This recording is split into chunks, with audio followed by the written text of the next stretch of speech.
Hello friends, आप सभी लोगों का स्वागत है आपके अपने परिवार यूट्यूब चैनल फ्रेशर क्लासेस में। तो फ्रेंड्स, आज हम लोग सीडीपी का जो सीटेट के लिए महत्वपूर्ण रहेगा 2024 जुलाई में जो पेपर होगा उसके लिए हम सीडीपी टॉपिक वाइज यहाँ पर क्वेश्चन सॉल्व कर रहे हैं। तो आज देखिए, आज टॉपिक रहेगा हमारा क्या कि बाल विकास की अवस्थाएं पर रहेगा। बाल विकास की अवस्थाओं पर रहेगा, जिसमें शिशुअवस्था, बाल अवस्था, किशोर अवस्था से जुड़े जितने भी प्रश्न पूछे जाते हैं आपके सीटेट पेपर में बाल विकास की अवस्था पर आधारित, वो सारे प्रश्न हम करेंगे और उसके सिद्धांत देखेंगे, क्या क्या सिद्धांत दिए एवं उनके अंतर्गत होने वाले विकास का भी जिक्र करेंगे। तो इस सारे जो भी टॉपिक पे अवस्था पे, शिशुअवस्था, बाल अवस्था, किशोर अवस्था पे जो भी प्रश्न बनते हैं सीटेट के लिए महत्वपूर्ण, वही सारे सिर्फ इम्पॉर्टेंट क्वेश्चन करेंगे जो आपके एग्जाम में आएंगे। तो बने रहिए वीडियो के साथ। चलते हैं, क्वेश्चन स्टार्ट करते हैं। पहला क्वेश्चन क्या बोल रहा है, वह अवधि जो वयस्कता, वयस्कता मतलब क्या हो गया, एडल्ट बोल सकते हैं इंग्लिश में, के संक्रमण की पहल करती है उसे क्या कहते हैं। ठीक है, वह अवधि जो वयस्कता के संक्रमण की पहल करती है उसे क्या कहते हैं। तो कहने का मतलब यहाँ पर है क्वेश्चन में कि आपको अवधि चुनना है, पीरियड चुनना है जहाँ पर एडल्ट की भावना देखने को मिलता है, किस अवस्था में मिलता है। तो हम क्वेश्चन थोड़ा ऊपर करते हैं। तो क्या मध्य बाल अवस्था में, वैक्स मतलब एडल्ट नहीं, पूर्व क्रियात्मक अवधि में नहीं, बाल अवस्था के समाप्ति में नहीं, किशोर अवस्था में, किस में देखने को मिलता है, एडल्ट, एडल्ट मतलब किशोर। तो आपका वयस्कता तो किशोर अवस्था में देखने को मिलता है, तो ऑप्शन डी होगा। हम लोग सिर्फ वैसे ही क्वेश्चन करेंगे जो आपके लिए एग्जाम में महत्वपूर्ण है। ठीक है, देख लीजिए। आपको अगर इसका व्याख्या पढ़ना है तो आप व्याख्या भी पढ़ सकते हो। मैं थोड़ा सा यहाँ पर रोक देता हूँ, व्याख्या समझाने में समय लगेगा। तो ऐसे अगर देखिए व्याख्या अगर पढ़ते तो देखिए क्या था क्वेश्चन कि वह अवधि जो वयस्कता के संक्रमण की पहल करता है उसे किशोर अवस्था कहते हैं। ठीक है, आपका आंसर मिल गया। अब किशोर अवस्था के बारे में है कि किशोर अवस्था में होने वाली शारीरिक, मानसिक, सामाजिक तथा प्रौढ़ अवस्था, प्रौढ़ अवस्था मतलब वयस्कता के बीच का संक्रमण काल होने के कारण इस जीवन का सर्वाधिक कठिन काल कहा माना जाता है। जो आपका किशोर अवस्था होता है उसको सबसे ज़्यादा कठिन काल भी माना जाता है। ये भी सीडीपी का क्वेश्चन बनता है कि कौन सा बाल विकास की अवस्था में सबसे कठिन अवस्था माना जाता है, तो किशोर अवस्था को माना जाता है। इस अवधि में बालक, किशोर अवस्था का बात हो रहा है कि बालक दोनों ही अवस्था में रहता है, ना तो उसे बालक के समझा, ना ही उसे बालक ही समझा जाता है, ना ही प्रौढ़ के रूप में स्वीकृत मिलती है। किशोर अवस्था में जब बालक रहता है ना तो उसे ना ही बालक समझा जाता है, ना ही उसे बुजुर्ग समझा जाता है। ठीक है, किशोर अवस्था वह अवस्था है जिसमें बालक परिपक्वता की ओर अग्रसर होता है, मैच्योरिटी की ओर। कहाँ पर होता है, किशोर अवस्था में जो भी बालक रहता है वो किधर की ओर बढ़ता है, मैच्योरिटी, परिपक्वता जिसे मैच्योरिटी बोलते हैं उसकी ओर बढ़ता है, तथा जिसकी समाप्ति पर वह पूर्ण परिपक्व व्यक्ति बन जाता है। और किशोर अवस्था जब समाप्त होते होते क्या होता है, जो बालक होता है वो क्या होता है, वयस्क व्यक्ति बन जाता है। तो ठीक है, तो इस क्वेश्चन का जवाब हमारा आंसर डी था। आगे बढ़ते हैं। देखिए, निम्न में से कौन सी बाद की बाल अवस्था के बौद्धिक विकास की विशेषता नहीं है। बोल रहा है कि निम्न में से कौन सी बाद की बाल अवस्था, मतलब बाल अवस्था जैसे हो गया, मान लीजिए बाल अवस्था ख़त्म हो गया। ठीक है, बाल अवस्था का जो होता है 6 से 12 होता है अवधि, अगर ये ख़त्म हुआ उसके बाद क्या बोल रहा है कि बौद्धिक विकास की विशेषता नहीं है। कौन सी नहीं है, तो बाल विकास मान लीजिए ख़त्म हुआ, अब स्टार्ट हो गया 12 से 18, तो ये अब आ गया किसका,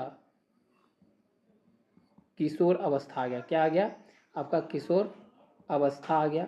तो बोल रहा है कि बाल अवस्था खत्म हुआ, अब किशोर अवस्था आया, तो उसका बौद्धिक विकास की विशेषता कौन नहीं है, मतलब किशोर अवस्था के अंतर्गत बौद्धिक विकास की विशेषता नहीं है। कौन सा नहीं है, तो देखिए, भविष्य की योजना की सूझबूझ, विज्ञान की काल्पनिक योग कथाओं में अधिक रुचि, ये तो होता है।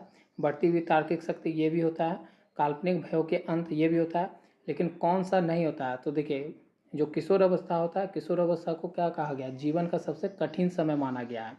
इस समय जो एक बालक होता है वो क्या होता है, टेंशन से, एनग्जाइटी से और समस्याओं से जूझता हुआ ये समय काल है, अवधि है, तो इसे इसलिए कठोर समय भी बोला गया है। तो भविष्य की योजना की सूझबूझ इस समय नहीं होती है बालक के पास। वो ये जो है ऑप्शन आपका जो ए है उसका जो होगा आंसर कि बाल अवस्था खत्म हुआ, उसके बाद किशोर अवस्था है, तो किशोर अवस्था में बौद्धिक विकास की विशेषता कौन सी नहीं है, तो भविष्य की योजना की सूझबूझ नहीं होती है, क्योंकि इस समय भविष्य बनाने के लिए बालक जो है ना किशोर अवस्था में भविष्य के लिए बहुत चिंतित होता है भविष्य को लेकर, तो ये उसका सूझबूझ नहीं दिखाता यहाँ पर। इसका अगर व्याख्या देखिएगा तो देख सकते हैं, आप पढ़ भी सकते हो, मैं व्याख्या को थोड़ा स्टॉप समय दे देता हूँ, आप पढ़ लेना। देखो, भविष्य की योजना की सूझबूझ बाल अवस्था के बाद की अवस्था, जैसे किशोर अवस्था, मैंने बोला कि बाल अवस्था यहाँ खत्म हुआ, अब आया किशोर अवस्था। किशोर अवस्था में भविष्य की योजना का सूझबूझ की बौद्धिक विशेषता नहीं होता है, क्योंकि किशोर अवस्था में बालक अपने भविष्य की योजना के प्रति चिंतित रहते हैं, तो सूझबूझ थोड़ी है ये हैंडल कर लेता है इजी, नहीं, उस समय तो वो चिंतित ही रहता है भविष्य को लेकर, जिसके कारण वो तनाव में रहता है, ना कि वह अपने भविष्य की योजनाओं के प्रति सूझबूझ प्रदर्शित करता है, प्रदर्शित नहीं कर पाता है, वो तनाव में रहता है क्योंकि उसे भविष्य की चिंता रहती है। यह विशेषता समानता प्रौढ़ अवस्था की हो सकती है। ठीक है, तो समझ गए, आंसर का आपका क्वेश्चन का आंसर था ए। आगे बढ़ते हैं। गिरोह अवस्था किस आयु वर्ग एवं विलंब विकास से संबंधित है? गिरोह अवस्था क्या बोल रहा है, आपसे पूछ रहा है गिरोह अवस्था, गिरोह अवस्था, ठीक है। गिरोह अवस्था का जो अवधि होता है या समय काल होता है वो आपका होता है 8 से 10 वर्ष। कितना होता है? 8 से 10 वर्ष। तो आपका ऑप्शन सी राइट हो जाएगा। देख लीजिए, ऑप्शन सी राइट है। तो आपको अगर पढ़ना है तो आप पढ़ सकते हो। आगे बढ़ते हैं। हम लोग सिर्फ वही क्वेश्चन करेंगे जो आपके सीटेड पेपर में कभी ना कभी पूछे गए हैं, ठीक है। तो वीडियो के साथ बने रहिए। देखिए, संज्ञानात्मक विकास के 4 चरण, संज्ञानात्मक मतलब कॉग्निटिव डेवलपमेंट के जो 4 चरण थे हमारे, कितने? 4 चरण। 4 संबंध कौन कौन से? संवेदी पेशियाँ, पूर्व संक्रियात्मक, स्थूल संक्रियात्मक और औपचारिक संक्रियात्मक की पहचान की गई थी। किनके द्वारा पहचान की गई थी? तो वो थे हमारे प्याजे द्वारा। किसके द्वारा? प्याजे द्वारा। पूछा हुआ क्वेश्चन है।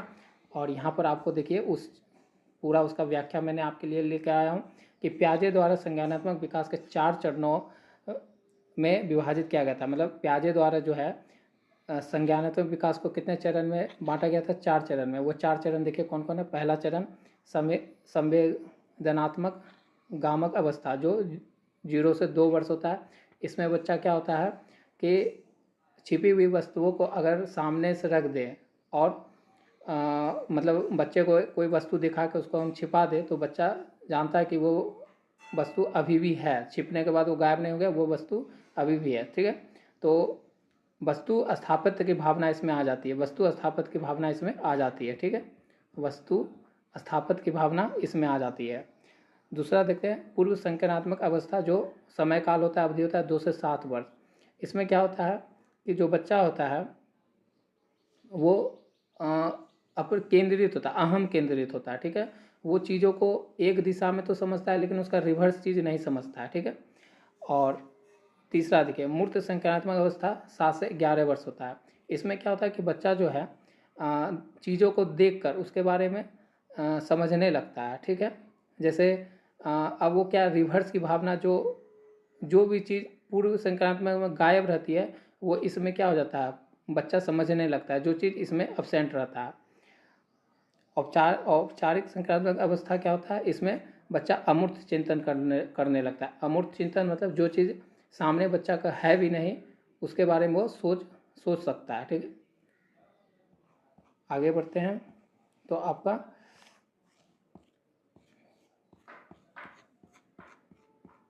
देखिए 15 नंबर क्वेश्चन आ गया। 15 नंबर क्वेश्चन क्या बोल रहा है कि 14 वर्षीय देविका अपने आप से पृथक स्वनियंत्रित व्यक्ति की भावना को विकसित करने का प्रयास कर रही है। वह विकसित करे, क्या विकसित करे? 14 वर्ष की देविका है, ठीक है। वो अपने आप से पृथक मतलब अलग जो है स्वनियंत्रित व्यक्ति की भावना को विकसित करे। मतलब स्वनियंत्रित मतलब व्यक्ति की भावना का मतलब क्या, वो अकेला रहना चाहती है और अकेले सब कुछ काम करना चाहती है। मतलब एक मतलब फ्रीडम, मतलब क्या खोज रही है, फ्रीडम खोज रही है, मतलब आज़ादी जिसे बोलते हैं कि भावना के विकसित करने का प्रयास कर रही है, तो वह विकसित कर रही है, क्या चीज़ विकसित कर रही है अपने में, नियमों के प्रति घृणा नहीं, स्वायत्तता नहीं, और परिपक्वता या किशोर किशोर अवस्था में अकड़पन। इसमें तो लग रहा है फ्रीडम ना, फ्रीडम, तो हमको लगता है परिपक्वता, नियमों के प्रति घृणा नहीं, किशोर अवस्थात्मक अकड़पन। हमको तो ऑप्शन थोड़ा सा सी और डी में हमको सी लग रहा है। ठीक है फ्रेंड, देख लेते हैं, बी है स्वायत्तता। और सॉरी, थोड़ा सा ये क्वेश्चन हम समझ नहीं पाया। देखिए 14 वर्ष की जो देविका है ना, वो एक तरह का अपने आप को फ्रीडम रखना चाह रही है, आज़ाद कि उसके काम में कोई रोके ना टोके, वो जो करना चाहती है वो करे। इसका मतलब ये हुआ भावना के विकसित करने के प्रयास करे, तो वो विकसित करे क्या, स्वायत्तता का मतलब स्वयं में, मतलब फ्रीडम रहने की भावना को विकसित करे। ठीक है, स्वायत्तता का मतलब क्या, आज़ाद रहना चाहती है कि उसके काम में कोई भी उसको, जैसे घर के बड़े उसको टोके ना, होता है ना, जब बच्चे क्या होते हैं 12 से 14 वर्ष के आयु में जब होते हैं किशोर अवस्था, पूर्व किशोर अवस्था में क्या होते हैं, किशोर पूर्व किशोर अवस्था। देखिए मैं फिर से लिख देता हूँ, यहाँ पर ऑप्शन बी राइट हो जाएगा। जब बच्चे क्या होते हैं 12 से 14 वर्ष की आयु में होते हैं, तो आप जानते हैं कि घर में जो बच्चे होते हैं उसको अगर बड़े टोकते हैं तो वो क्या करते हैं, उस बात को नहीं मानना चाहते हैं। तो ये समय होता है आपका पूर्व किशोर अवस्था। ठीक है, तो यहाँ पर देखिए इसका व्याख्या भी है, आपका ऑप्शन बी। देखिए पढ़ के दिखाते हैं कि 14 वर्ष देविका किशोर अवस्था में है। इस अवस्था के बालक और बालिका में शारीरिक और मानसिक स्वतंत्रता देखिए ना, फ्रीडम की प्रबल भावना होती है। कब, 14 वर्ष की आयु में।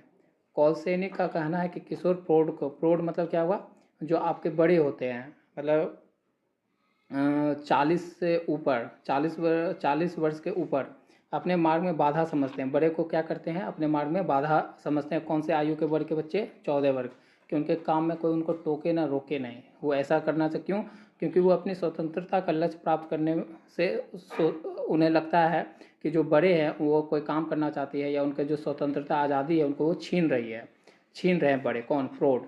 तो इसलिए उनको क्या करती है, तो इसलिए वो भावना जो है विकसित करे कैसी, स्वायत्तता के मतलब आज़ादी का। आगे आते हैं, शैशवा काल की अवधि क्या है, ये तो बहुत ही छोटा सा प्रश्न है, 0 से 2 वर्ष, तो ऑप्शन ए राइट हो जाएगा। ठीक है, यहाँ आप व्याख्या पढ़ना चाहते हो तो व्याख्या पढ़ लेना स्टॉप कर। आगे आते हैं,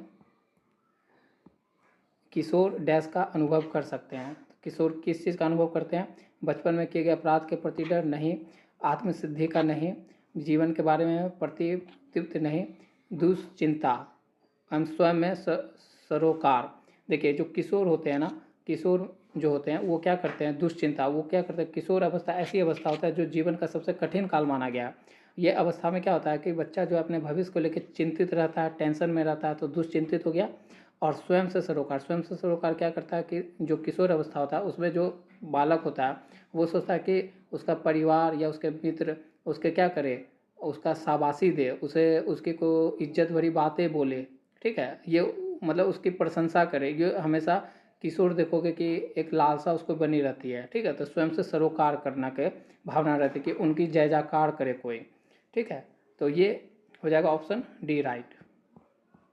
देखिए पूछा हुआ प्रश्न है 2012 में, और आपको अगर पढ़ना है तो आप पढ़ सकते हो।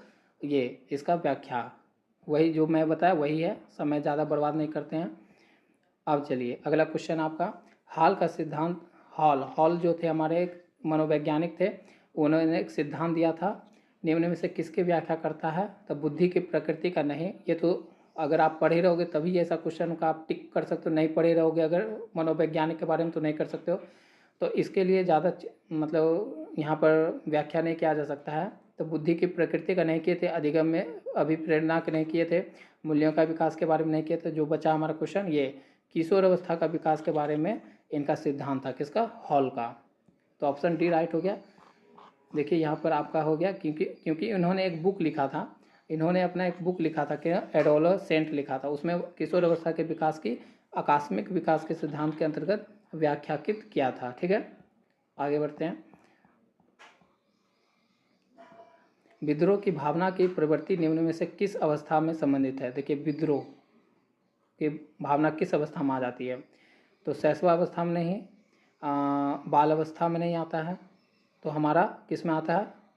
पूर्व किशोर अवस्था में आता है। किस में आता है? पूर्व किशोर अवस्था में आ जाता है, ऑप्शन सी। अभी बताए थे ना कि पूर्व किशोर अवस्था का काल होता है 12 से 14 वर्ष का। इसमें क्या होता है कि जो उनकी आज़ादी लगता है कि उनको कि मेरा आज़ादी छीन रहा है, तो वो क्या करते हैं? इस चीज़ का विरोध करते हैं। ठीक है, तो व्याख्या भी आप पढ़ सकते हो। चलिए एक अब आज का 20वां क्वेश्चन कर लेते हैं। देखिए, विकास की किस अवस्था में बुद्धि की अधिकतम विकास होती है? विकास की किस अवस्था में बोल रहा है कि विकास की किस अवस्था में, किस स्टेज पर बुद्धि की, ठीक है, इंटेलिजेंट की अधिकतम विकास होती है? तो इंटेलिजेंट कब होगा? शैशवावस्था में तो नहीं होगा, क्योंकि ये तो 0 से 2 वर्ष का होता है, तो ये तो माँ के गोदी में रहता है, तो इस समय नहीं होगा बुद्धि का विकास ज़्यादा। बाल अवस्था में भी नहीं हो सकता है, क्योंकि ये काल होता है ये होता है 0 से 6 वर्ष, और ये होता है 6 से 12 वर्ष, इसमें भी ज़्यादा नहीं होता है। लेकिन किशोर अवस्था, किशोर अवस्था में क्या होता है?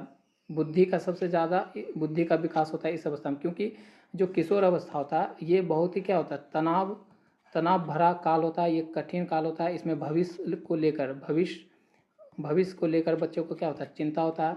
तो ये क्या करता है? यहाँ पर बुद्धि पूरा वो लगाता है भविष्य को स्टेबल करने के लिए, तो किशोर अवस्था हो जाएगा इसका आंसर।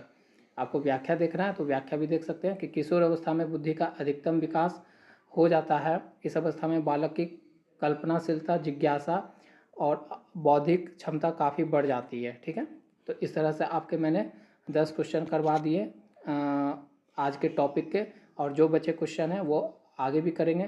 तो इस वीडियो पे अगर लाइक का मैं टारगेट करता हूँ कि 50 लाइक्स, अगर आप 50 लाइक्स करवाते हो तो मैं इसका आगे वीडियो आपको जल्दी से बनाकर लोड कर दूंगा। ठीक है, और कमेंट करिए आपको कैसा लग रहा है। तो ज़रूर फ्रेंड्स, अगर आप लोग वीडियो पे आते हैं, वीडियो देखते हैं, तो आप ज़रूर लाइक को बढ़ाइएगा, 50 लाइक्स मेरा कंप्लीट करवाइएगा। ठीक है, क्योंकि देखिए मैं आपके लिए जो एग्ज़ाम में आता है उससे बेस्ट कंटेंट लाऊंगा। ठीक है, बनाकर।